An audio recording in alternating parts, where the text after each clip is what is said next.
Hello friends, welcome back to our channel.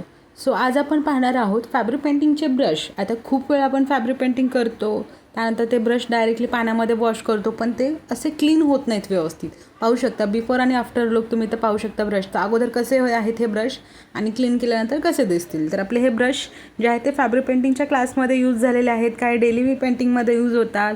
So आता यांना clean करायचं आहे. अगोदर तर मी याच्यावरती एका पेपरवरती घेतलं आहे आणि येलो कलरचं जे काही आपण भांडी वगैरे घासण्यासाठी लिक्विड यूज करतो ते यूज करू शकता, किंवा याच्यासाठी स्पेशली लिक्विड देखील मिळतं जे मी इथं यूज केलेलं आहे.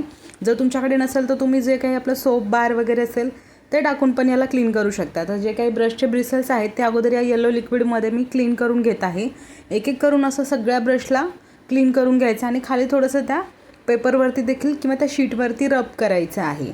लिक्विड टाकलं येलो, त्या येलो लिक्विडमध्येच हे रब करून घ्यायचे. फक्त त्याचे ब्रिसल्स लिक्विडमध्ये डिप करून ते क्लीन करायचे आहेत.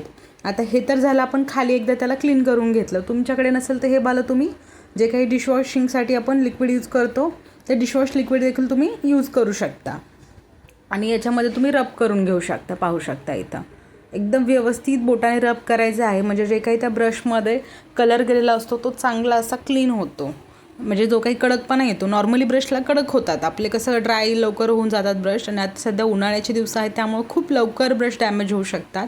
तर इथं जो काही आपला ब्रशचा कंटेनर किंवा जो काही तुम्ही बॉक्स डब्बा घेतलेला असेल त्याच्यामध्ये ब्रशचे ब्रिसल्स आहेत ते खाली टाकायचे. त्याच्यावरती देखील परत एकदा लिक्विड टाकायचं. लिक्विड टाकल्यानंतर याला 1-2 वेळा चांगलं असं मिक्स करून घ्यायचं आहे. पहा, बोटाने देखील रब परत एकदा मी करत आहे.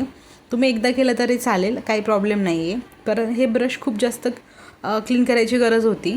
आता याच्यानंतर लिक्विड टाकल्यानंतर याच्यामध्ये हॉट वॉटर ॲड केलं आहे, गरम पाणी ॲड करायचं आहे. गरम पाणी घेताना ते देखील खूप जास्तही गरम नको आहे.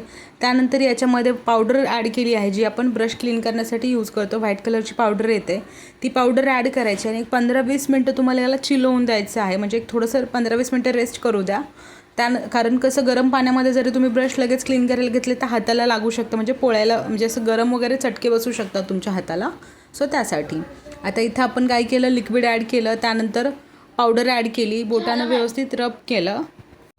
सर्व ब्रशला अशाच प्रकारे क्लीन करायचं आणि त्यानंतर तुम्ही बिफोर आणि आफ्टर लुक पाहू शकता. इथं सगळे ब्रश अशा पद्धतीने क्लीन केल्यानंतर हा आहे ब्रशचा फायनल लुक. तर खूप छान पद्धतीने ब्रश पूर्ण क्लीन झाले आहेत. व्हिडिओ कसा वाटला आणि लिक्विड आणि पावडरसाठी नक्की कमेंट करा. बाय.